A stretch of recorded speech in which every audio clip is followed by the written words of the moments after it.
आप सभी का इस ऑनलाइन प्लेटफॉर्म के माध्यम से मैं AK चौबे आप सभी का तहे दिल से वेलकम करता हूं, स्वागत करता हूं, अभिनंदन करता हूं और आशा है कि आप सभी एक नई ऊर्जा के साथ इस क्लास को पुनः एक बार ज्वाइन करेंगे।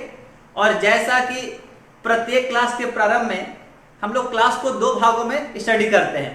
पहला क्लास का हिस्सा होता है हिस्ट्री ऑफ द डे और क्लास के दूसरे हिस्से में जैसा कि हमारे द्वारा एक सीरीज चलाया जा रहा है आधुनिक भारत का इतिहास और उस आधुनिक भारत के इतिहास के लगभग अंतिम चरण में हम लोग पहुंच चुके हैं। और अंतिम चरण में हमारा जो स्टडी चल रहा है अभी 1942 के क्रिप्स मिशन तक का इतिहास अब तक कंप्लीट हो चुका है और आज इसी क्रिप्स मिशन के आगे से मॉडर्न हिस्ट्री के पार्ट के अंतिम दौर को हम लोग देखेंगे। लेकिन इस मॉडर्न हिस्ट्री के इतिहास को देखने के पहले जैसा कि प्रत्येक दिन सबसे पहले हम लोग हिस्ट्री ऑफ द डे से शुरुआत करेंगे और आज के हिस्ट्री ऑफ द डे में 2 दिनों का इतिहास शामिल किया गया है, 27 मई और 28 मई का। तो 27 मई के नीचे दिखाई पड़ रहा होगा जवाहरलाल नेहरू का नाम और 28 मई के नीचे वीडी सावरकर। तो पहले इन दोनों के ऊपर थोड़ी चर्चा कर ली जाए। लेकिन क्लास प्रारंभ करने के पहले आपसे आज का पहला सवाल जो आपको स्टार बना सकता है और वो पहला सवाल यह होगा कि पंडित जवाहरलाल नेहरू कांग्रेस के पहली बार अध्यक्ष कब बने थे। और यह सवाल बिहार SSC में पूछा गया सवाल है कि पंडित जवाहरलाल नेहरू कांग्रेस के पहली बार अध्यक्ष कब बने थे। इस सवाल का जवाब देकर आज आप पहला स्टार बन सकते हैं इस क्लास का। तो पहले 27 मई के इतिहास के तहत देखा जाए तो पंडित जवाहरलाल नेहरू के ऊपर 2 पॉइंट देख लिया जाए, एक जन्म और एक इनकी मृत्यु का साल। तो जन्म का साल था 1889 और मृत्यु का साल था 1964। 1889 में और तारीख भी महत्वपूर्ण हो जाता है 14 नवंबर 1889 को जवाहरलाल नेहरू का जन्म हुआ था और 27 मई 1964 को इनका देहांत हुआ था। शायद जवाब आना शुरू हो गया आप सभी का। आप सभी को गुड इवनिंग आतिफ खान। एक युद्ध अपने विरुद्ध, बिल्कुल। और प्रत्येक दिन की शुरुआत हम लोग इसी स्लोगन के साथ करेंगे कि संयमित रहना है और हमें हर दिन एक युद्ध अपने ही विरुद्ध लड़ना है और अंततः उस युद्ध में हमारी ही जीत होगी, ऐसी कामना है हमारी। अमृता गुड इवनिंग, विनोद प्रजापति जय हिंद, बल्लू कुमार पासवान गुड इवनिंग, लता गुड इवनिंग, सालू सैंकी का जवाब, बल्लू पासवान का जवाब। आप सभी जितने भी लोग अब तक जुड़ चुके हैं आप सभी का अभिनंदन है, स्वागत है इस ऑनलाइन प्लेटफॉर्म पे। और जितने भी लोग जुड़े अधिक से अधिक वीडियो को शेयर जरूर करें, अच्छा लगे तो लाइक करें और लोगों तक पहुंचाए जरूर, ताकि इस माध्यम से शिक्षा जितने अधिक लोगों तक पहुंचेगा उतना हमारा क्लास सफल माना जाएगा। सालू सैंकी और बल्लू आप दोनों का आंसर बिल्कुल सही है कि 1929 में जवाहरलाल नेहरू कांग्रेस के पहली बार अध्यक्ष बने थे। अब थोड़ी सी चर्चा इनके ऊपर कर ली जाए, फिर आपको आज का दूसरा सवाल दिया जाएगा। तो 14 नवंबर 1889 को जवाहरलाल नेहरू का जन्म हुआ था और इनके जन्म दिवस पर याद होगा तो एक दिवस मनाया जाता है, इसे हम लोग कहते हैं बाल दिवस। और यहीं से एक सवाल और पूछ लिया गया था बिहार SSC के परीक्षा में। वो सवाल था कि मधुमेह दिवस कब मनाया जाता है।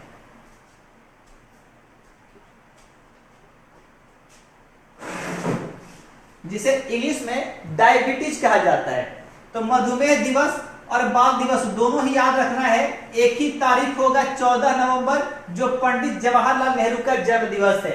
अब इनके जन्म वर्ष को याद रखने का तरीका होगा कि आप इसके यदि 4 साल पहले आते हैं तो 1885 आता है और जैसे ही आप 4 साल पहले आते हैं तो आपको याद आ जाता होगा कि भारतीय राष्ट्रीय कांग्रेस की स्थापना का वर्ष है। तो आप ऐसे भी इसको कनेक्ट कर सकते हैं।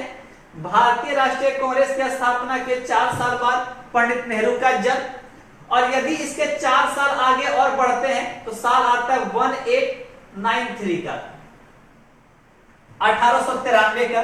और याद होगा तो 1893 में भारत से दो महान लोग भारत से विदेश जाते हैं। गांधी जी अफ्रीका जाते हैं और विवेकानंद इसी 1893 में अमेरिका के शिकागो में विश्व धर्म सम्मेलन में भाग लेने के लिए जाते हैं। तो 3 वर्षों का आप बाकायदा याद रखेंगे। 1885 में भारतीय राष्ट्रीय कांग्रेस की स्थापना, इसके 4 साल बाद जवाहरलाल नेहरू का जन्म और नेहरू के जन्म के 4 साल बाद गांधी जाते हैं अफ्रीका और विवेकानंद जाते हैं अमेरिका। और इसी 93 में एनी बेसेंट का नवंबर महीने में भारत आगमन होगा। इन 3 वर्षों के प्रमुख घटनाओं को आप याद रखेंगे। 93 को याद रखा जाए तो कांग्रेस का जो अधिवेशन होगा तो दादा भाई नौरोजी भी इसकी अध्यक्षता करेंगे। आगे 27 मई 64 को पंडित नेहरू की मृत्यु हुई थी और यह सवाल भी बिहार एसएससी में ही पूछा गया था। तो आप कह सकते हैं कि इतनी सी छोटी जानकारी के तहत बिहार एसएससी के एग्जाम में एक मधुमेह के ऊपर सवाल, दूसरा इनके मृत्यु के ऊपर सवाल और तीसरा पूछा गया था कि जवाहरलाल नेहरू कांग्रेस के पहली बार अध्यक्ष कब बने थे। तो साल बिल्कुल सही आपका 1929 में बने थे, जो अधिवेशन हुआ था लाहौर में। इतनी सी बेसिक जानकारी नेहरू जी के ऊपर है।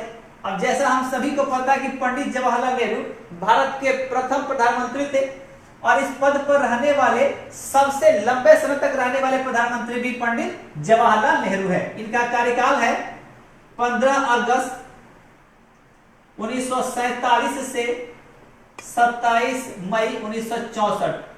अर्थात यहां से एक जीके और हमारे निकल जाता है कि कार्यकाल के दौरान किस प्रधानमंत्री की सबसे पहली बार मृत्यु हुई थी। तो नाम यही आता है जवाहरलाल नेहरू। और भारत का ऐसा दुर्भाग्य रहा है कि भारत को जो प्रारंभिक 3 प्रधानमंत्री मिले उन तीनों ही, 3 तो नहीं कहा जाएगा, 2 लगातार प्रधानमंत्रियों का कार्यकाल के दौरान ही मृत्यु होगा। एक तो इनकी मृत्यु होगी और दूसरा आगे देखेंगे लाल बहादुर शास्त्री जी की मृत्यु हो जाएगी। तो इनका एक प्रधानमंत्री का कार्यकाल रहा। इसी में और पॉइंट बढ़ा लिया जाए तो एक सवाल पूछा गया था कि भारत रत्न प्राप्त करने वाले भारत के पहले प्रधानमंत्री का नाम क्या है। तो भारत रत्न प्राप्त करने वाले पहले प्रधानमंत्री का नाम भी पंडित जवाहरलाल नेहरू है और इनको भारत रत्न 1955 में प्राप्त हुआ था, याद रखना है।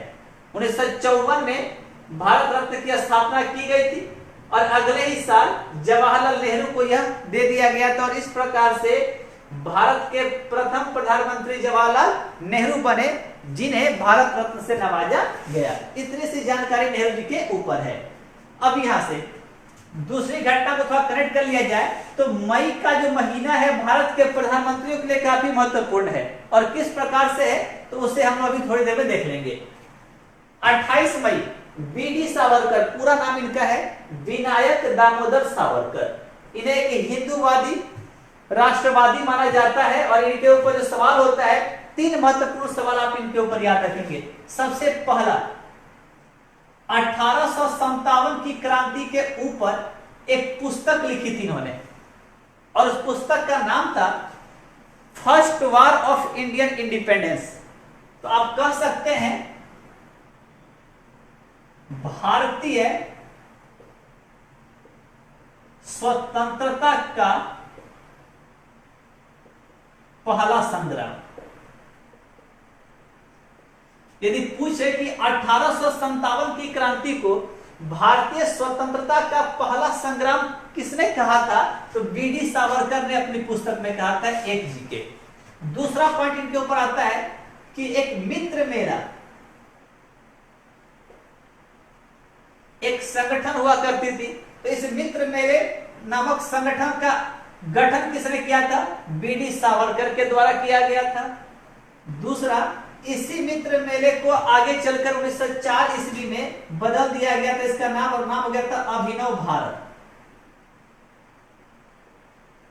तो प्राय सवाल पूछता है कि मित्र मेला या अभिनव भारत नामक संगठन की स्थापना किसके द्वारा की गई थी तो बीडी सावरकर के द्वारा किया गया था।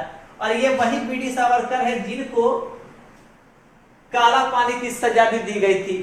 तो ऐसे सारे महत्वपूर्ण सवाल बीडी सावरकर के ऊपर है। और अब जवाहरलाल नेहरू या मई का महीना जैसा कि भारत के प्रधानमंत्री के लिए काफी महत्वपूर्ण है, वह कुछ इस प्रकार से है।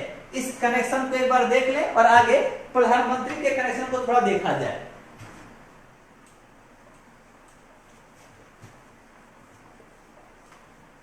तो अब हमारे सामने एक तारीख होगा 26 मई का, एक तारीख 27 मई, एक 28 मई और एक होगा 29 मई। लगातार 4 दिन दिखाई पड़ा होगा, मई का महीना होगा। अब 26 मई को यदि याद होगा तो नरेंद्र मोदी के द्वारा शपथ लिया गया था। साल पूछे कब? 2014। अब 27 मई की बात की जाए तो 27 मई को देख लीजिए, जवाहरलाल नेहरू साहब की मृत्यु होती है। साल कब होगा? तो 1964। नेक्स्ट 28 मई जो कि आज का दिन है, तो याद रखना है कि 13 दिनों तक सरकार चलाने के बाद अटल बिहारी वाजपेयी साहब की ने आज ही के दिन 1996 में इस्तीफा दे दिया था। और सबसे छोटा कार्यकाल पूछता है किसका है, तो अटल बिहारी वाजपेयी का होता है। और सबसे बड़ा कार्यकाल जवाहरलाल नेहरू का होता है। और कल 29 मई का भी जो दिन होगा वो भारत के एक प्रधानमंत्री का दिन होगा कल, और वह होगा चौधरी चरण सिंह का दिन होगा कल 29 मई को। 29 मई को इनका देहांत हुआ था, चौधरी चरण सिंह का। साल था 1980 के अराउंड था, 1983 शायद था। तो साल याद नहीं आ रहा यहाँ पर। तो लगातार 4 दिन भारत के प्रधानमंत्री के लिए महत्वपूर्ण होगा। सब 26 मई 2014। और एक चीज और देख लीजिए, तो इस और इसमें गैप देखा जाए तो 50 साल का गैप होगा। अर्थात पंडित नेहरू की मृत्यु के ठीक 50 साल बाद देखा जाए तो नरेंद्र मोदी प्रधानमंत्री की शपथ लेते हैं। 27 मई और 26 मई है। और 28 मई 1996 को अटल बिहारी वाजपेयी के द्वारा 13 दिनों तक सरकार चलाने के पश्चात इस्तीफा दिया गया था। और इसी के बाद आगे आने वाला 1 जून, और तब जाकर 1 जून 1996 को अटल जी की सरकार गिर जाने के पश्चात HD देवगौड़ा साहब अपनी सरकार बनाएंगे केंद्र में, जिनकी सरकार 1 साल तक चलेगी। और उनके बाद इंद्र कुमार गुजराल आ जाएंगे।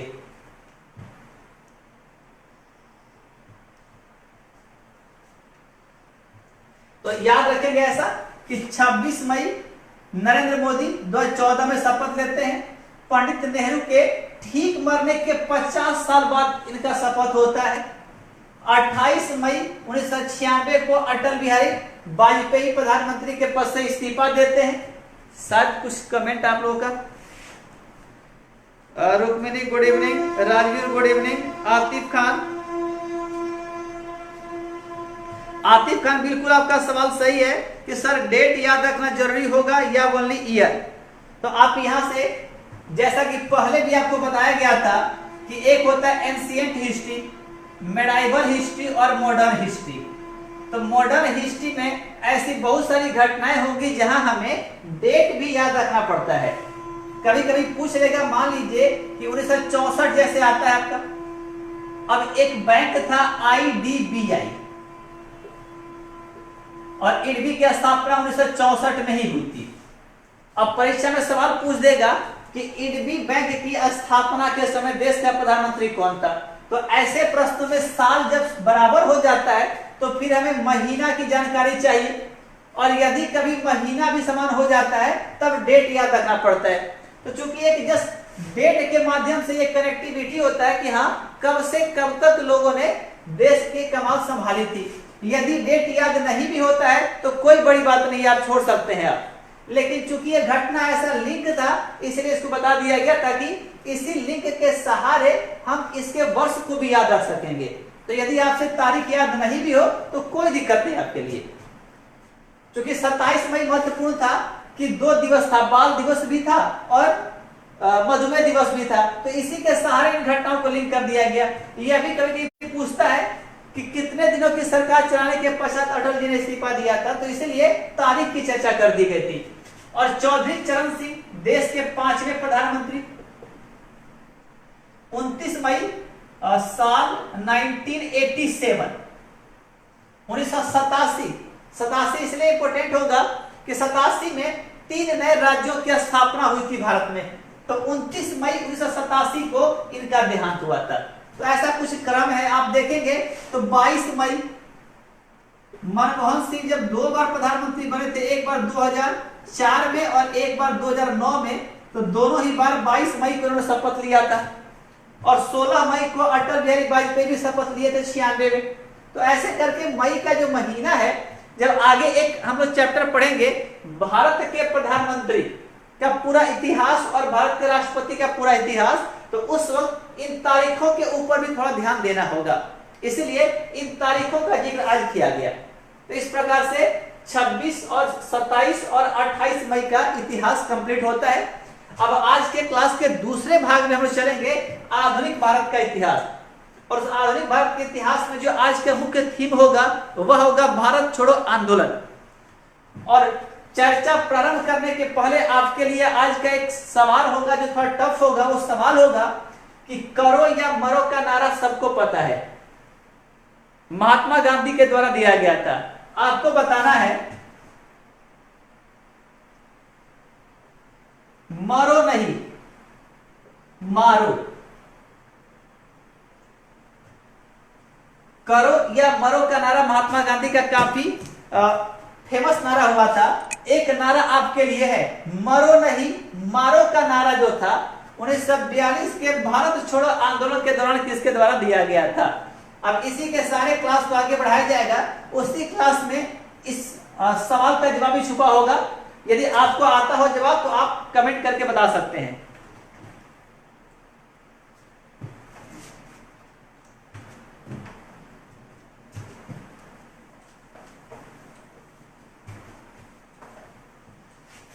पिछली क्लास में जो लास्ट हुआ था हमारा 1942 और महीना था मार्च का। मार्च 1942 में क्रिप्स मिशन भारत भेजा गया था। और जब क्रिप्स मिशन को भारत भेजा गया था तो उस वक्त याद होगा भारत के जो वायसराय थे उनका नाम था लॉर्ड लिनलिथगो।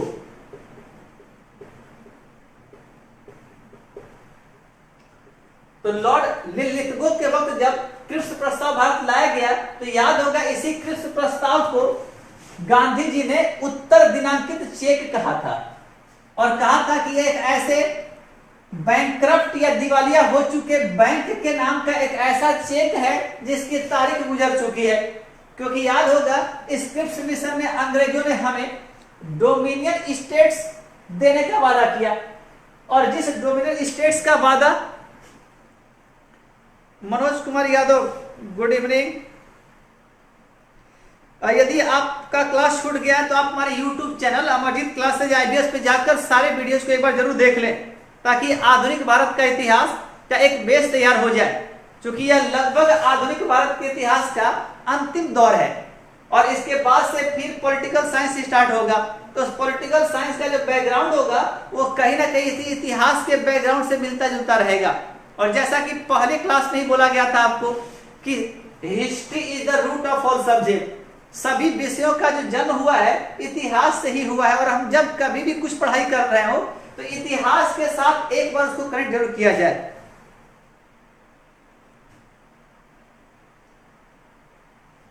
तो क्लास को आगे बढ़ाया जाए, और आगे बढ़ने के बाद क्रिप्स मिशन की विफलता मुख्यतः याद रखना है डोमिनियन स्टेट्स को लेकर के हुई थी।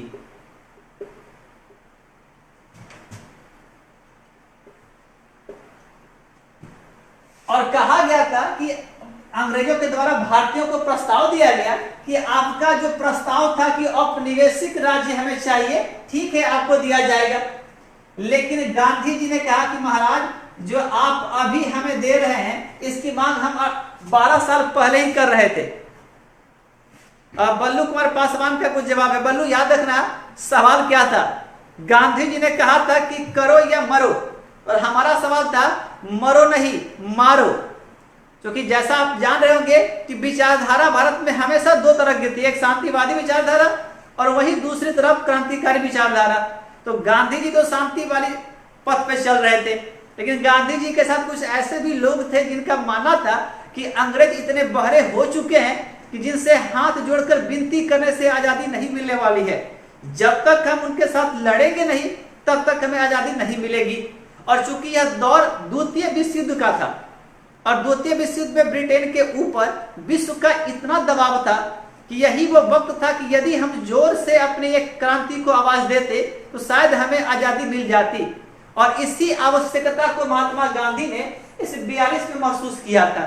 बस फर्क यही था कि इस आवश्यकता को भगत सिंह, सुखदेव, राजगुरु बहुत पहले ही समझ गए थे, लेकिन गांधी इस चीज को नहीं समझ पा रहे थे। या कहा जा सकता है कि जो कांग्रेस के कुछ उदारवादी नेता थे, जिन्हें हमेशा ऐसा लगता था कि अंग्रेजों से बढ़कर कोई न्यायप्रिय हो ही नहीं सकता है, और इसी भ्रम में उदारवादियों ने एक लंबा समय गुजार दिया इस उम्मीद में कि एक दिन ऐसा आएगा जब अंग्रेज हमारी डिमांड को सुनेंगे। और जब ऐसा प्रतीत नहीं हुआ और क्रिप्स मिशन के पश्चात आजाद कुमार मंडल, पंकज का कुछ सवाल, राम भूषण गुड इवनिंग, आतिफ खान का भी कुछ आंसर है, अमन जायसवाल जी का भी आंसर है। चलिए इसी तरह से आप जवाब को देंगे, कहानी के बीच में ही जवाब होगा और जो भी आज का स्टार होगा उसका नाम लिया जाएगा आज। तो पहले आगे के इतिहास को थोड़ा सा देख लिया जाए। तो क्रिप्स मिशन में जिस चीज की डिमांड 1928 में की गई थी, अंग्रेज हमें 1942 में, आप देख लीजिए 14 साल बाद देने की तैयारी कर रहे हैं। गांधी जी ने कहा कि भाई बैंक डूब चुका है और चेक का तारीख खत्म हो चुका है, अब हमें डोमिनियन स्टेटस नहीं चाहिए, तो क्या चाहिए, तो हमें अब अपनी सरकार चाहिए, हमें आजादी चाहिए। और जब क्रिप्स मिशन के, चूंकि क्रिप्स मिशन जो लाया गया था तो कहा जाता है अंग्रेजों के द्वारा कि यह हम आपको डोमिनियन स्टेटस का एक दर्जा देंगे और द्वितीय विश्व युद्ध की समाप्ति के पश्चात हम आपके लिए संविधान निर्माण का प्रयास करेंगे। और गांधी जी को इनकी मंशा के ऊपर शक हुआ कि जब इतना दबाव ब्रिटेन के ऊपर है और इतने दबावों के बावजूद यदि हमारी डिमांड के ऊपर विचार नहीं कर रहे हैं तो द्वितीय विश्व युद्ध समाप्त होने के पश्चात तो और भी नहीं करेंगे। और इसी मार्च के बाद याद रखना है, जुलाई से फिर कहानी चेंज होगा, साल 1942 ही रहेगा। और जुलाई में एक जगह याद रखना, वर्धा, ये महाराष्ट्र नहीं पड़ता है। इस वर्धा में कांग्रेस की बैठक बुलाई जाएगी और इसी बैठक में प्रस्ताव लाया जाएगा, भारत छोड़ो आंदोलन। यह प्रस्ताव लाया जाएगा और यह प्रस्ताव पास हो जाएगा, ठीक है, इस आंदोलन को प्रारंभ किया जाएगा। ये जुलाई का था महीना, 7 जुलाई और 14 जुलाई याद रखेंगे, 2 तारीख महत्वपूर्ण है। 14 जुलाई को यह बैठक बुलाई गई थी। 7 जुलाई महत्वपूर्ण इस बात को लेकर है कि उस वक्त कांग्रेस के अंदर कुछ लोग ऐसे थे जो अभी भी चाह मान रहे थे कि हमें अंग्रेजों का विरोध नहीं करना चाहिए, और गांधी जी अब तक मूड बना चुके थे कि अब अंग्रेजों का सहयोग नहीं किया जाएगा बल्कि हम उनके खिलाफ चलेंगे। तो अंग्रेजों के सपोर्ट में कहा जा सकता है कि सी राजगोपालाचारी जो दक्षिण भारत से बिलोंग करते थे, उनका झुकाव अभी भी अंग्रेजों की तरफ था और गांधी जी पूरा मूड बना चुके थे कि अब आंदोलन ही छेड़ेंगे। और इसी 7 जुलाई को उनका एक उद्घोषण हुआ था और उस उद्घोषणा में गांधी जी ने कहा था कि यदि मेरे द्वारा लाए गए विरोध या संघर्ष के प्रस्ताव को कांग्रेस स्वीकार नहीं करती है तो मैं भारत के बालू से कांग्रेस से भी बड़ी संस्था को पैदा कर दूंगा, और यदि कांग्रेस का सपोर्ट नहीं भी मिला तो बिना कांग्रेस के समर्थन से भी एक बड़े आंदोलन को जन्म दूंगा। और इस बात से लेकर इसी के 7 दिन के बाद 14 जुलाई 1942 को महाराष्ट्र के वर्धा में बैठक होती है और इस बैठक की अध्यक्षता याद रखना है अबुल कलाम आजाद। ये अबुल कलाम आजाद भले ही एक मुस्लिम थे लेकिन हमेशा से भारत के पक्षधर थे और कभी नहीं चाहते थे कि भारत का विभाजन धर्म के आधार पर हो। ऐसा कहा जाता है कि इनका जन्म हुआ था मक्का में और मृत्यु इनकी हुई थी भारत में, और हमेशा भारत की एकता के पक्षधर थे। और जब देश आजाद हुआ था तो इन्हें भारत का पहला शिक्षा मंत्री बनाया गया और इनके जन्म दिवस को भी शिक्षा दिवस के रूप में आज भी 11 नवंबर को मनाया जाता है। तो अबुल कलाम आजाद काफी फेमस नेता थे उस समय के।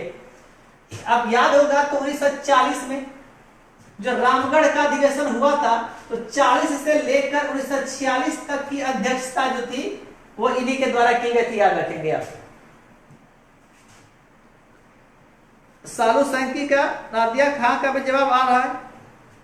ठीक है, देखा जाए कि आज का दूसरा स्टार कौन होगा। पहला स्टार तो दो लोग मिल चुके हैं।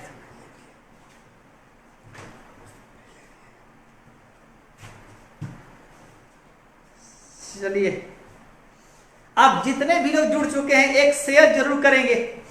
ऐसा नहीं सोचेंगे कि शायद शेयर कर देने से आपके दोस्त तक जानकारी पहुंच जाएगी और दोस्त आपका आपसे आगे निकल जाएगा। विचार अच्छा रखिए, पैसा को नहीं बांटना है बट ज्ञान बांटना है। पैसा बांटने से घटता है और ज्ञान बांटने से बढ़ता है, तो ज्ञान बिल्कुल बांटे। आगे चलते हैं। तो 7 जुलाई को याद रखना है कि गांधी जी का एक स्टेटमेंट आता है संघर्ष को लेकर के। 14 जुलाई को बैठक होती है वर्धा में और कहा जाता है कि ठीक है एक बड़े आंदोलन को स्टार्ट किया जाएगा और भारत छोड़ो आंदोलन के प्रस्ताव को पास किया जाता है। अब 7 जुलाई के बाद याद रखना 1 अगस्त का दिन, साल 1942 ही होगा। 1 अगस्त 1942 को तिलक दिवस याद रखिएगा आप लोग। क्यों याद होगा? तो 1 अगस्त 1920 को भारत छोड़ो आंदोलन स्टार्ट हुआ था और इसी तारीख को 1 अगस्त के दिन तिलक की मृत्यु हुई थी। तो इसी 1 अगस्त को इलाहाबाद, इसे प्रयागराज कहा जाता है, तो इलाहाबाद या प्रयागराज में तिलक दिवस का आयोजन किया जाता है और इस तिलक दिवस के आयोजन में पंडित जवाहरलाल नेहरू के द्वारा एक भाषण दिया जाता है और इस सभा को संबोधित करते हुए नेहरू जी का स्टेटमेंट आता है कि अब जो हम आगे बढ़ रहे हैं वह आग से खेलने जैसा है और वह एक दुधारू तलवार होगा जिससे कि हमें भी नुकसान पहुंच सकता है, लेकिन हमें इस नुकसान की चिंता नहीं करनी है और अपने देश की आजादी के लिए हद को पार कर जाना होगा तो भी कर जाएंगे। 1 अगस्त को बैठक होती है और तिलक दिवस मनाया गया और फिर 1 अगस्त के 1 सप्ताह के बाद आप देख लीजिए यहां भी 7 दिन का वक्त था, फिर 1 अगस्त के बाद 7 दिन आता है 8 अगस्त। अब जगह थोड़ा चेंज हो जाएगा और इस जगह का नाम है ग्वालियर टैंक। 8 अगस्त जगह का नाम है ग्वालियर टैंक जो कि मुंबई में ही पड़ता है। इस ग्वालियर टैंक में एक बहुत बड़ी सभा का आयोजन किया गया और इस कांग्रेस की जो बैठक बुलाई गई थी तो इस बैठक की अध्यक्षता भी अबुल कलाम आजाद ही कर रहे थे और इसी बैठक को संबोधित करते हुए याद रखना कि 8 अगस्त के दिन ही 70 मिनट का वह भाषण, 1 घंटा 10 मिनट का भाषण हुआ था महात्मा गांधी जी का और इन्होंने अपने भाषण से वहां मौजूद उपस्थित जनता के अंदर ऐसा जोश भर दिया कि सारे लोग आंदोलन को लेकर तैयार हो गए थे और इसी अपने 70 मिनट के भाषण में महात्मा गांधी जी ने कहा था कि अब वक्त आ गया है जब हमें या तो आजादी के लिए लड़ाई लड़नी होगी या तो अपना सर्वस्व निछावर कर देना होगा। और इसी सभा को संबोधित करते हुए महात्मा गांधी का नारा आता है करो या मरो का, यानी स्पष्ट संकेत था वहां के मौजूद लोगों को कि या तो हमें आजादी के लिए कुछ करना है या तो हमें जान दे देना है। अब यहाँ सवाल उठता है कि हम सभी जानते हैं महात्मा गांधी अहिंसा के पुजारी हैं और एक अहिंसा के पुजारी से ऐसी बात शोभा नहीं देती होगी, आपको लग रहा होगा। तो याद रखना कि गांधी जी का कहना था कि अहिंसा करना है, लेकिन जब अहिंसा और कायरता में से किसी एक को चुनना हो तो हम हिंसा और कायरता में से किसी एक को चुनना हो तो हम उस वक्त हिंसा को ही चुनेंगे, कायरता को नहीं चुनेंगे। और इस बात की जानकारी कही जाए या गांधी जी को ऐसा प्रतीत होता है 1942 में। और यही बात 10-15 साल पहले भगत सिंह या सुभाष चंद्र बोस, सुखदेव, चंद्रशेखर आजाद समझाना चाहते थे गांधी जी को, लेकिन गांधी जी इस बात को थोड़ी लेट से समझे थे। खैर कोई बात नहीं, वहां उपस्थित जनता के अंदर एक ऊर्जा का संचार हो गया और गांधी जी ने कहा कि मैं आप सबों को एक मंत्र देता हूं, और मंत्र यह होगा कि संघर्ष की बात को हमें अपनी सांसों में बैठा लेना है और अपने हृदय में ऐसा आत्मसात करना है कि इस भारत छोड़ो आंदोलन के लिए हमें अपना सब कुछ न्यौछावर करना पड़े तो भी हम करने को तैयार रहेंगे। क्योंकि गांधी जी को ऐसा प्रतीत था कि जब तक समाज के सभी वर्गों का सपोर्ट नहीं मिलेगा तब तक यह आंदोलन सफल नहीं हो सकता है। और इसी संदर्भ में अपने 70 मिनट के भाषण में गांधी जी ने 4 प्रमुख समाज के वर्गों को एड्रेस करने का प्रयास किया था। उन 4 वर्गों में आप नाम याद रख लेंगे। एक वर्ग था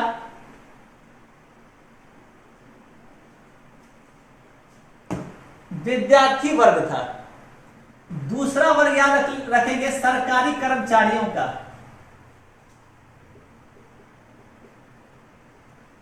तीसरा सैनिक। मुख्य तो 3 ही थे और चौथा यदि याद रखना हो तो यहां से याद रख लेंगे, ये मार्च का था।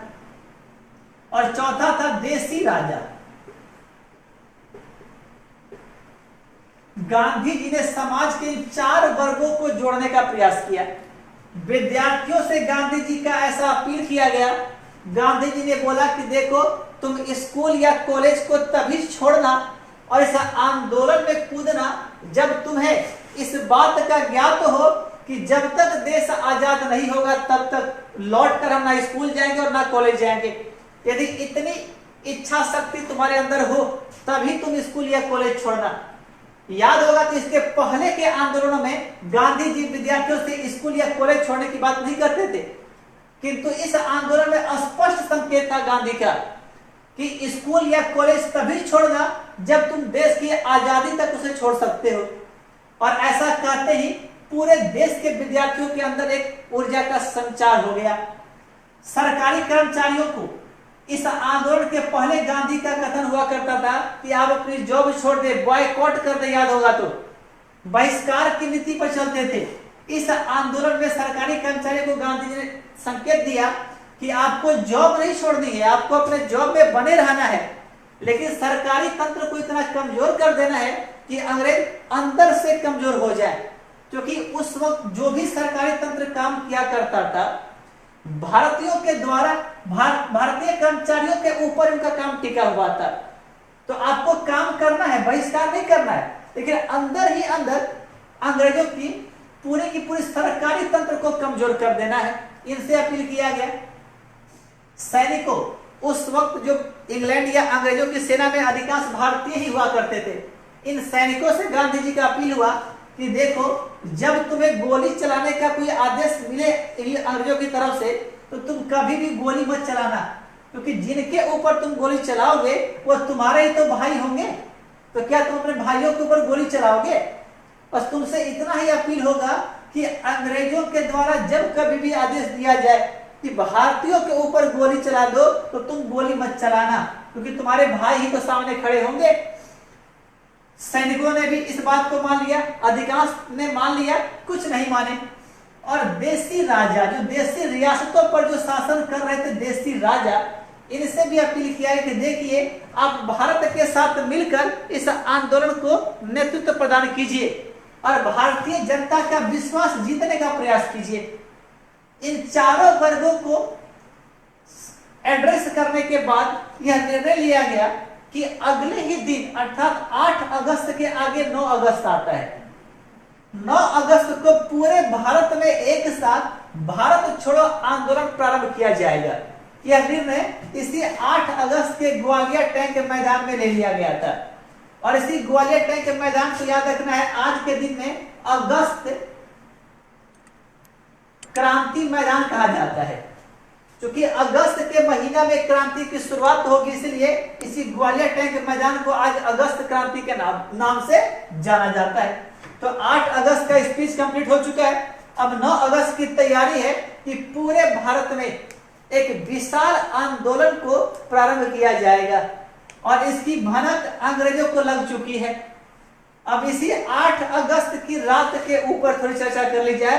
रात 12 बजे से अब अंग्रेज, चूंकि याद रखिए गांधी करो या मरो का नारा दिया गया और अंग्रेजों को ऐसा लगा कि जो गांधी आज तक अहिंसा की बात किया करता था और 1922 में केवल 22 लोगों की मृत्यु होने के पश्चात चौरी चौरा कांड के कारण असहयोग आंदोलन को बंद कर दिया था, आज वही गांधी मारने पर उतर आया है और लोगों से करो या मरो का अपील कर रहा है। तो अंग्रेजों को भी ऐसा प्रतीत हो चुका था कि गांधी भी अब इस मूड में आ चुके हैं कि देश को आजाद कराकर ही दम लिया जाएगा। और यह दौर था द्वितीय विश्व युद्ध का और द्वितीय विश्व युद्ध में अंग्रेज काफी कमजोर पड़ रहे थे और इसी का लाभ उठाना गांधी जी ने भी चाहा। अब 8 अगस्त की रात 12 बजे से थोड़ी सी कहानी को देखा जाए।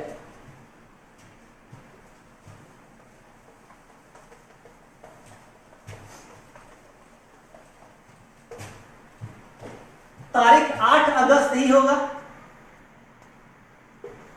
और इधर 9 अगस्त लिख लिया जाए और इसी 2 दिनों के बीच का समय होगा रात 12 बजे।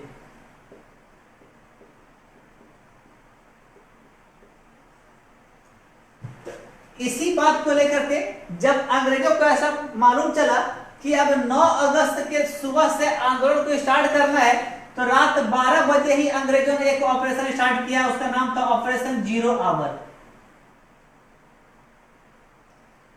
ऑपरेशन जीरो आवर याद रखना है इसको। सवाल पूछा गया कि ऑपरेशन जीरो आवर का संबंध किससे है। जीरो नाम इसलिए दिया गया क्योंकि रात 12 बजे की घटना थी और 12 बजे को माना जाता है कि उस वक्त जीरो बजता है, इसलिए इसका नाम दिया गया था ऑपरेशन जीरो आवर।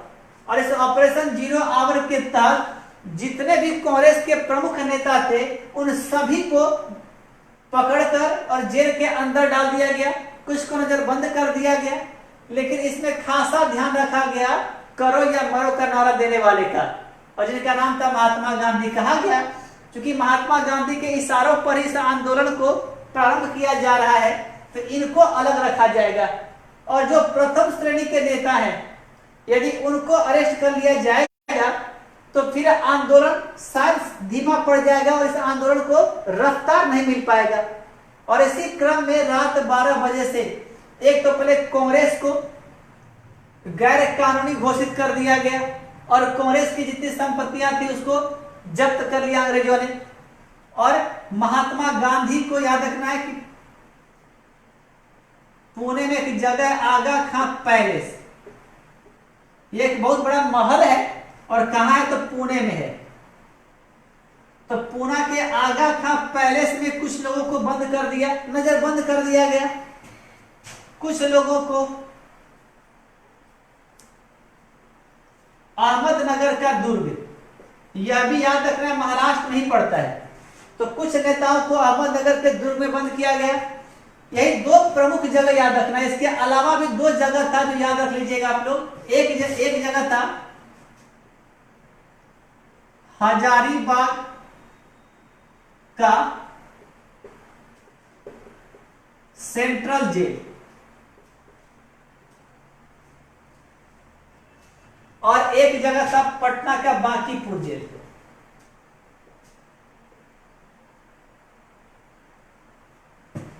हजारीबाग का सेंट्रल जेल, दूसरा यहाँ पे पटना का बांकीपुर जेल याद रखना है।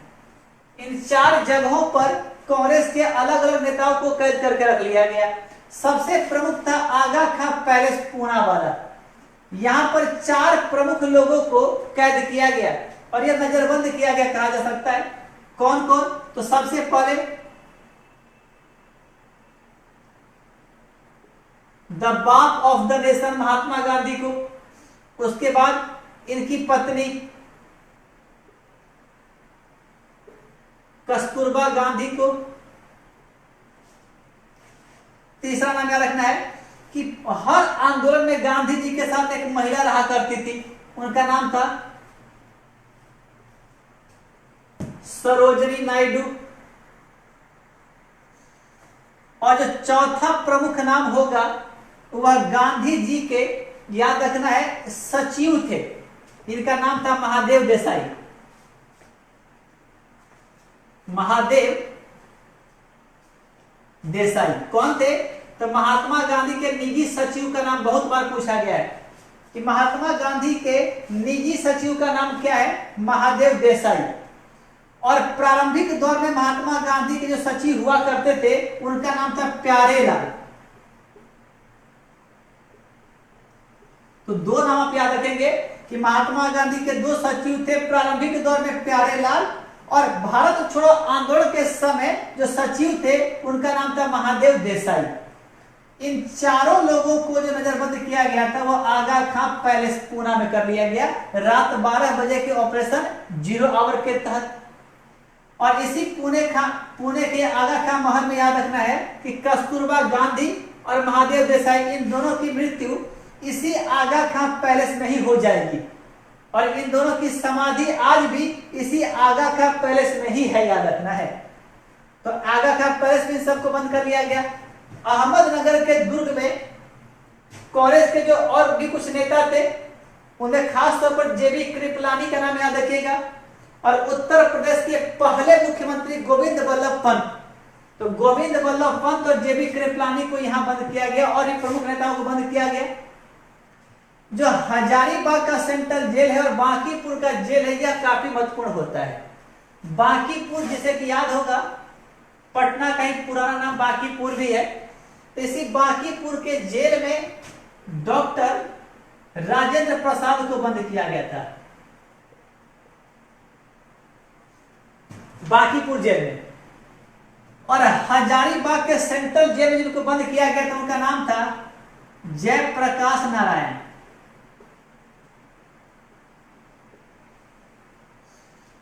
और यहीं से सवाल बनता है कि इस जेल में जब जयप्रकाश नारायण को बंद किया गया तो इसी जेल में कुछ दिनों के बाद जेल की दीवार फाड़कर ये जयप्रकाश नारायण जेल से भाग निकले थे।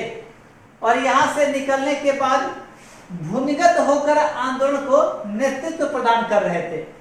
तो इन 4 जगहों का याद रखना आपको कि 4 जगहों पर किन किन को गिरफ्तार किया गया। अब यहां से आपके लिए आज का तीसरा सवाल जो आपको स्टार बना सकता है वो सवाल होगा जवाहरलाल नेहरू। क्योंकि कल 27 मई को इनका देहांत पुण्यतिथि थी इनकी और जवाहरलाल नेहरू देश के लिए काफी अच्छा काम भी करते गए हैं और भारत छोड़ो आंदोलन में भी नेतृत्व किया था इन्होंने। तो सवाल आपके लिए होगा कि जवाहरलाल नेहरू जी को कहां कैद किया गया है। यह आज का तीसरा सवाल जो आपको स्टार बना सकता है। और इसी भारत छोड़ो आंदोलन के दौरान लाल बहादुर शास्त्री ने भी एक अपना योगदान दिया था और लाल बहादुर शास्त्री का ही नारा था मरो नहीं मारो। और लाल बहादुर शास्त्री जो जवाब आया है तो शायद 2 या 3 लोगों का जवाब सही है। तो जवाब देख लिया जाए कि पहले किनका जवाब सही था और आज के दूसरे स्टार ऑफ द डे कौन है।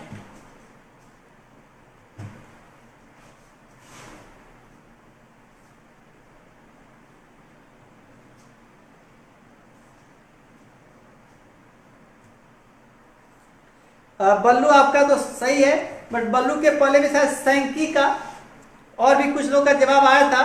तो जिनका भी जवाब पहले आया हो अपने आप को खुद वो स्टार मान ले कि लाल बहादुर शास्त्री जी का ही नारा था मरो नहीं मारो और गांधी जी का नारा था करो या मरो। अब आज का तीसरा सवाल है कि जवाहरलाल नेहरू को 1942 के भारत छोड़ो आंदोलन के दौरान कहां गिरफ्तार किया गया था।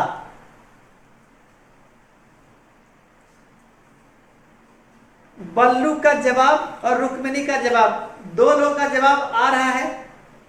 जवाब में भले ही डिफरेंस है, अब देखना यह होगा कि किनका जवाब सही आ रहा है। और भी जितने लोग जुड़े हुए आप सभी जवाब दें, आपकी जानकारी का भी थोड़ा टेस्ट हो जाए। कि जो पिछले क्लास में आपको बोला गया था, इस आंदोलन को पढ़कर आने के लिए कितने लोगों ने पढ़ा है यह भी देख लिया जाएगा आपके जवाब से। पंकज, आपका भी जवाब हाँ याद आ गया। सबसे पहले पंकज का ही जवाब आया था कि मरो नहीं मारो, तो दूसरे स्टार पंकज कुमार को माना जा सकता है।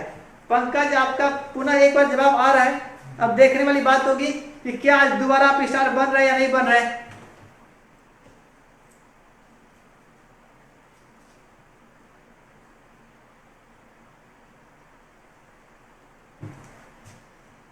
चले, तो यहाँ पे आगा खां में 4 का नाम याद रख लीजिएगा। अहमदनगर के दुर्ग में 2 का नाम आपको बताया गया था। एक गोविंद वल्लभ पंत, ये इसलिए भी महत्वपूर्ण है कि उत्तर प्रदेश, जिसे पहले संयुक्त प्रांत कहा जाता था, यूनाइटेड प्रोविंस कहा जाता था, इस उत्तर प्रदेश के पहले मुख्यमंत्री भी थे गोविंद वल्लभ पंत। इनके बाद जेबी कृपलानी, ये 2 नाम महत्वपूर्ण है। एक नाम आप और याद रख सकते हैं, नाम था 1900 याद होगा तो 1939 में जब कांग्रेस का अधिवेशन हुआ था, और उस अधिवेशन में जो अध्यक्ष पद का चुनाव हारने वाले व्यक्ति थे, पट्टाभी सीतारमैया, इन 3 लोगों को अहमदनगर के दुर्ग में बंद किया गया था।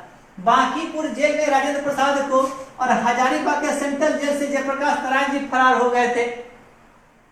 और जवाहरलाल नेहरू को कहां कैद किया गया था, शायद इस प्रश्न का जवाब अब तक तो आ ही चुका होगा।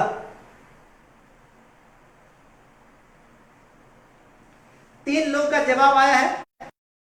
में कहा जा सकता है कि आज के जो तीसरे स्टार हैं बल्लू कुमार पासवान, बिल्कुल सही है आपका जवाब बल्लू। जवाहरलाल नेहरू को अल्मोड़ा में कैद करके रखा गया था। बस ऐसे ही फैक्ट को जब भी आप कभी पढ़े ना, तो आंदोलन का इतिहास बहुत बड़ा है। उन पूरे इतिहास से हमें केवल उन प्रश्नों को उठाना है जो परीक्षा के पॉइंट ऑफ व्यू से इंपोर्टेंट होगा। तो जब भी पढ़े तो फैक्ट के ऊपर बात करें आप।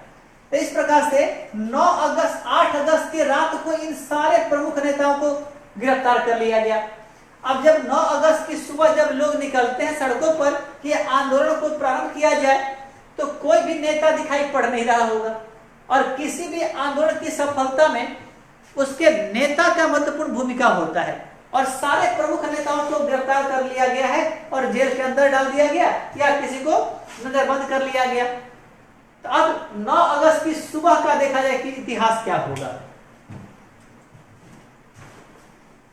जब 9 अगस्त की सुबह कांग्रेस मुख्यालय लोग पहुंच रहे हैं, तो कांग्रेस मुख्यालय में कोई नहीं मिल रहा है। प्रमुख नेताओं को गिरफ्तार कर लिया गया, तो नेतृत्व विहीन आंदोलन की शुरुआत होती है।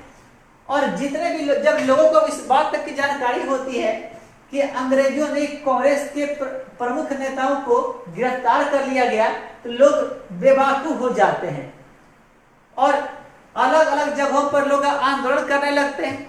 और जहां जहां सचिवालय या सरकारी कार्यालय के ऊपर यूनियन जैक का झंडा लहराया जा रहा था, उन झंडा को उखाड़ फेंका और भारत के झंडे को लगा दिया। रेल की पटरियों को उखाड़ दिया, इसलिए उखाड़ दिया ताकि रेल में सैनिकों को भरकर अंग्रेज एक जगह से दूसरी जगह नहीं भेज सके। कार्यालयों में आग लगा दिया गया, भवनों में आग लगा दिया गया। तो चारों तरफ से पूरा जो कहा जा सकता है एक हिंसक आंदोलन की शुरुआत होती है। और वो दिन था 9 अगस्त, याद रखिएगा, साल था 1942। यदि कहीं पूछे कि भारत छोड़ो आंदोलन की शुरुआत कब हुई थी, तो आपको 9 अगस्त 1942 ही बताना है। एग्जाम में दोनों ऑप्शन रहेगा, 8 अगस्त भी होगा और 9 अगस्त भी होगा। तो जवाब करना आपको 9 अगस्त की सुबह से इस आंदोलन की शुरुआत मानी जाती है। और 42 में जब आंदोलन स्टार्ट किया गया, इस आंदोलन के परिणाम स्वरूप ही कहा जा सकता है कि अंग्रेज इतने मजबूर हो गए कि फिर अंग्रेजों के द्वारा प्रस्ताव लाया गया। और इसके 5 साल के अंदर कहा जा सकता है कि जस्ट 5 साल के बाद ही भारत आजाद हो गया। अब यहाँ आपके लिए सवाल यह होता है कि आखिर में 9 अगस्त का दिन ही महात्मा गांधी जी के द्वारा क्यों चुना गया था, कि 9 अगस्त को ही इस क्रांति को शुरू किया जाएगा। इस तारीख को चुनने के पीछे का लॉजिक क्या था? क्योंकि आप याद रखेंगे गांधी जी जब कोई भी काम किया करते थे तो बहुत ही प्लान्ड वे में किया करते थे, और 9 अगस्त का दिन चुनने का यही लॉजिक था कि 9 अगस्त 1942 के 17 साल पीछे का लॉजिक आप चले गए, 17 साल पीछे। तो 1942 में 17 घटाएंगे तो साल आएगा 1925।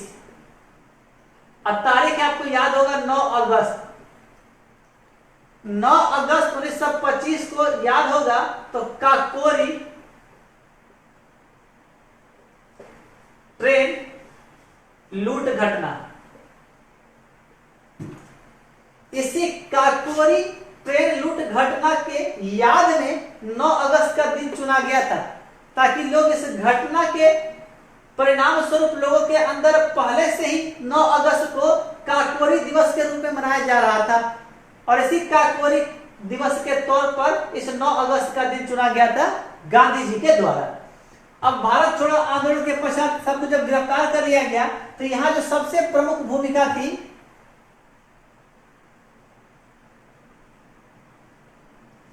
प्रथम श्रेणी के सारे नेताओं को कर लिया गया गिरफ्तार। तो अब वक्त था द्वितीय श्रेणी के नेता, जो भी लोग अब तक बच गए थे, जिन्हें अंग्रेजों ने गिरफ्तार नहीं किया था, अब ये सारे के सारे भूमिगत हो गए। याद रख लीजिएगा आप लोग, सारे भूमिगत हो गए, क्योंकि इन्हें पता था कि यदि आंदोलन का नेतृत्व नहीं दिया जाएगा तो यह आंदोलन असफल हो जाएगा। और यही से एक सवाल निकलता है कि 1942 के भारत छोड़ो आंदोलन में जब ऑपरेशन जीरो आवर के तहत कांग्रेस के प्रमुख नेताओं को गिरफ्तार कर लिया गया, तो उस गिरफ्तारी के पश्चात उस आंदोलन का नेतृत्व किसने किया था? तो प्रथम श्रेणी के नेताओं को गिरफ्तार करने के पश्चात जो द्वितीय श्रेणी के नेता थे, जो भूमिगत हो चुके थे, इनमें से सबसे प्रमुख नाम याद रखिएगा अरुणा आसफ अली का।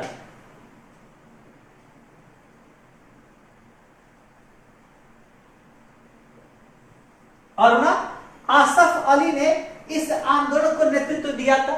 और एक दूसरा भी नाम आप याद रखेंगे, इसे उषा मेहता का। अरुणा आसफ अली और उषा मेहता, इन्हीं उषा मेहता को कांग्रेस का रेडियो कहा जाता है। कांग्रेस का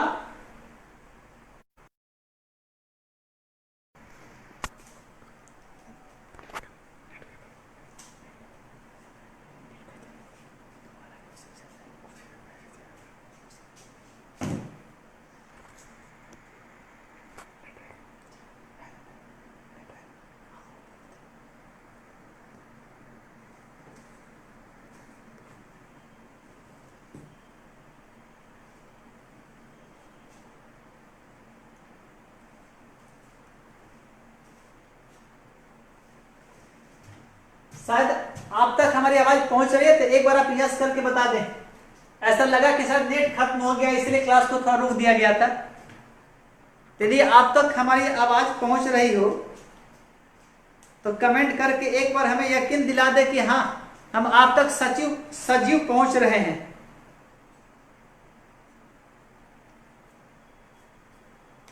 रुक्मिनी, पंकज, दलाई लामा, आप लोगों का थोड़ा सा आंसर गलत है। सैंकी आपका भी गलत है। जब पंकज का वीडियो खराब हो रहा है। आशीष, बहुत बहुत धन्यवाद आपका। आतिफ खान, चलिए तो ऐसा माना जाए कि हमारी पहुंच आप तक मोबाइल के जरिए हो रही है और आप हम तक पहुंच रहे हैं फेसबुक के माध्यम से। चला जाए तो सवाल हो रहा था कि प्रथम श्रेणी के नेताओं को जब गिरफ्तार कर लिया गया तो द्वितीय श्रेणी के नेताओं में दो नाम आप याद रखेंगे, एक अरुणा आसफ अली और दूसरा उषा मेहता का।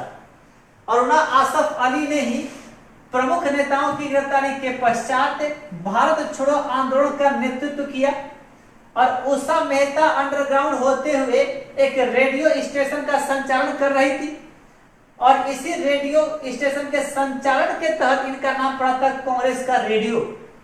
और इसी रेडियो से प्रत्येक दिन एक व्यक्ति थे जिनका हर दिन भाषण प्रकाशित हुआ करता था, संचालित हुआ करता था और उनका नाम था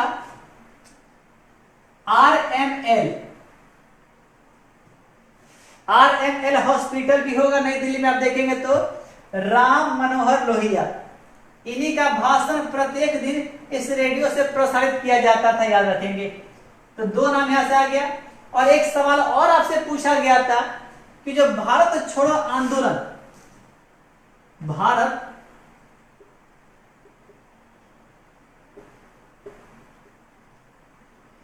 यह एक नारा था और इस नारा को किसके द्वारा दिया गया, तो आप सबों का जवाब बिल्कुल सही था, यूसुफ मेहर अली।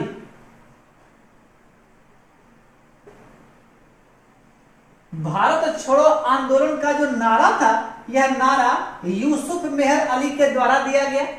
यही से एक सवाल बनता है कि जब 8 अगस्त को ग्वालियर टैंक में, या कहा जा सकता है कि भारत छोड़ो आंदोलन का जो प्रस्ताव था यह कहां पास हुआ था, यह भी पूछा जाता है।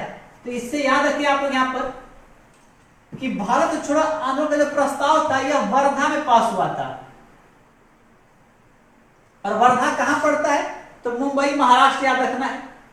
फिर एक सवाल बनता है कि भारत छोड़ो आंदोलन का जो प्रस्ताव था वो किसने तैयार किया था। यहां से 3 सवाल बनता है। पहला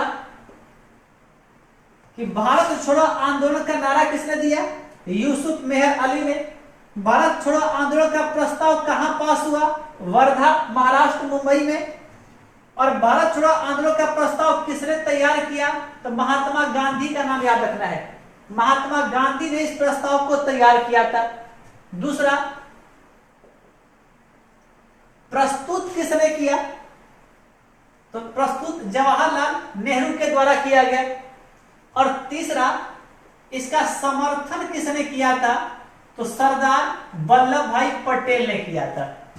तो 4 महत्वपूर्ण जी के 4 नहीं 5 महत्वपूर्ण जी क्या देखना है। भारत छोड़ो आंदोलन का नारा यूसुफ मेहर अली के द्वारा दिया गया। भारत छोड़ो आंदोलन का प्रस्ताव मुंबई महाराष्ट्र के वर्धा में पास हुआ था।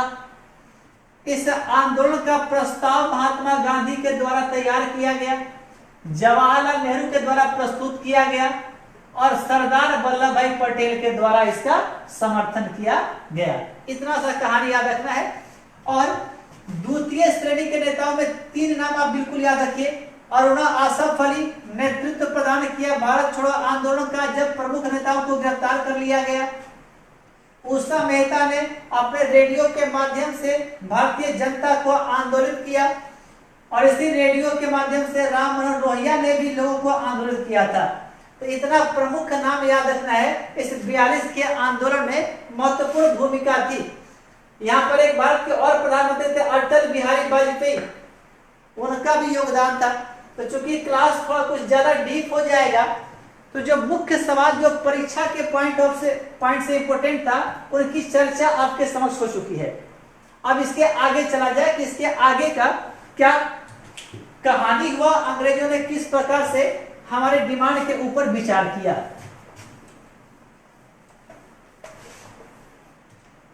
तो 1942 में क्विट इंडिया मूवमेंट, इसी को शॉर्ट में QIM याद रखना है आपको। क्विट का मतलब होता है छोड़ना, इंडिया मतलब भारत और मूवमेंट मतलब आंदोलन। इसी का हिंदी होता है भारत छोड़ो आंदोलन। तो आज के क्लास में इस भारत छोड़ो आंदोलन का जो प्रयास रहा कि इस आंदोलन से जो भी सवाल उठने वाला होगा परीक्षा के पॉइंट ऑफ व्यू से, इस आंदोलन के जरिए बताने का प्रयास किया गया। अब यहां से आगे जब बढ़ेंगे तो मात्र 5 सालों का इतिहास बचा हुआ है। और अगले क्लास में इसी 5 साल के इतिहास के तहत हम देश को भी आजाद करेंगे और खुद भी आजाद हो जाएंगे। बट इस आजादी के दौरान आपके लिए अगले क्लास की शुरुआत करने के पहले आपके लिए एक सवाल होगा, और सवाल यह होगा कि मुस्लिम लीग ने, याद होगा तो पाकिस्तान की मांग की थी। इसके ऊपर भी एक क्लास होगा कि आखिर में पाकिस्तान का जन्म जो हुआ वो किस प्रकार हुआ, इसके पीछे का इतिहास क्या है। एक क्लास इसके ऊपर लगेगा, पूरा पाकिस्तान का चरित्र सामने निकल आएगा कि आखिर में मुस्लिम लीग ने किस तरह से कांग्रेसियों के सहयोग से और कहीं कांग्रेस का विरोध करके पाकिस्तान को बनवाने में सफल रहा। तो सवाल आपके लिए होगा कि मुस्लिम लीग के द्वारा जो पाकिस्तान का मांग किया गया, इस पाकिस्तान के मांग को कांग्रेस ने कब स्वीकार किया था, या कह सकते हैं कि कांग्रेस का ऐसा कौन सा नेता था या भारत का ऐसा कौन सा व्यक्ति था जिसने मुस्लिम लीग के पाकिस्तान के मांग को पहली बार स्वीकार किया था, और इसके बाद मुस्लिम लीग को भी ऐसा प्रतीत हो गया कि अब एक नया राष्ट्र पाकिस्तान बनाया जा सकता है। और याद पहले भी होगा आपको, तो शायद 1937 में जब आम चुनाव कराया गया था प्रांतों में, और उस आम चुनाव के बाद जब मुस्लिम लीग की घोर पराजय हुई थी, तो यहीं से मोहम्मद अली जिन्ना या मुस्लिम लीग का जो विचार था वो नेगेटिव हो गया और पाकिस्तान की मांग के ऊपर आगे बढ़ गया। आपके जितना डिटेल में किस बुक में मिलेगा सर, कि आप हम लोग को कोई बुक प्रिफर करेंगे?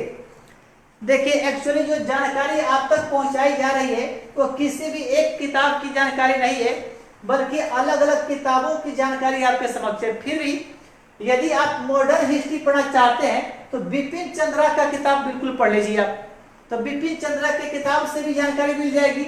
या महेश वर्णवाल का किताब है जो कि एनसीईआरटी का निचोड़ लाया गया है, आप उस किताब की भी मदद ले सकते हैं। और सबसे आसान यदि है तो हमारे लिए GOOGLE है, इस गूगल भैया का सहारा लीजिए।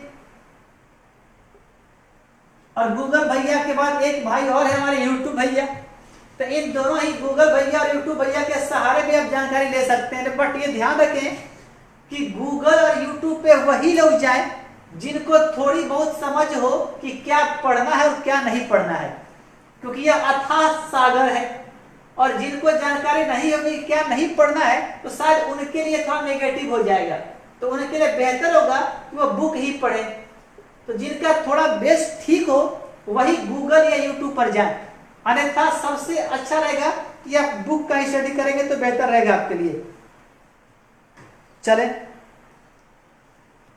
तो सवाल आपके लिए होगा, मुस्लिम लीग के द्वारा पाकिस्तान की मांग को कांग्रेस ने किस योजना के तहत या कब या किस व्यक्ति ने इस पाकिस्तान की मांग को स्वीकार किया था पहली बार, और वहीं से मुस्लिम लीग पाकिस्तान की मांग पर फिर अड़ गई और आगे चलकर पाकिस्तान के रूप में एक नया देश बना। तो जो शनिवार का क्लास पुनः होगा, उस शनिवार का क्लास मॉडर्न हिस्ट्री का आखिरी क्लास होगा जिसमें देश को आजाद किया जाएगा। और उस क्लास के बाद जो भी इतिहास पढ़ा गया है उन सारे इतिहासों का एक रिवीजन क्लास होगा, और रिवीजन क्लास के बाद हर एक घटना के ऊपर उसका एक टेस्ट सीरीज लाया जाएगा आपके लिए, और वो टेस्ट सीरीज आपका होगा MCQ पैटर्न पे। ऑप्शन भी दिया जाएगा और उस ऑप्शन के जरिए आपकी जानकारी को भी जांचा जाएगा, परखा जाएगा कि हमारे द्वारा जितना मेहनत किया गया क्या उसका कुछ भी असर या कुछ भी फायदा आपको हुआ या नहीं हुआ। तो इस MCQ की तैयारी के लिए यदि आप सारा वीडियो देख लिए हो तो ठीक है, यदि नहीं भी देखे हो या देख भी लिए हो तो एक बार हमारे चैनल पे जरूर जाएंगे, उसका नाम होगा अमरजीत क्लासेस IBS। इस चैनल पर जाकर सारे वीडियो को एक बार जरूर देख लें, और यदि अब तक सब्सक्राइब नहीं किए तो एक बार सब्सक्राइब जरूर कर लें, लाइक भी कर दें और एक शेयर करके और एक छोटा सा कमेंट जरूर करें कि जो हमारा प्रयास है आपके लिए यह प्रयास कितना सफल हो रहा है। और यदि कुछ सजेशंस हो आपके लिए, कुछ फीडबैक हो तो बिल्कुल भी दें, ताकि अपने क्लास को कुछ और भी अच्छा किया जा सके, क्योंकि इम्प्रूवमेंट का हमेशा स्कोप होता है। और बेस्ट तो ना हम हैं और ना थे और ना कभी होंगे, लेकिन बेस्ट बनने का प्रयास जरूर करना चाहिए इंसान को। और वो प्रयास हमारा हमेशा रहेगा कि आपको बेस्ट से बेस्ट मटेरियल या क्लास प्रोवाइड किया जाए। तो आप एमसीक्यू की तैयारी के लिए एक बार सारे वीडियो को जरूर देख लें और आगे 1942 से 47 तक का इतिहास देखकर आए और इस प्रश्न का जवाब भी आप देंगे। और पिछले क्लास का भी एक सवाल था कि औरंगजेब का क्या अर्थ होता है, तो इन दोनों सवालों का जवाब अगले क्लास में आपको दिया जाएगा। आप सभी का बहुत बहुत धन्यवाद।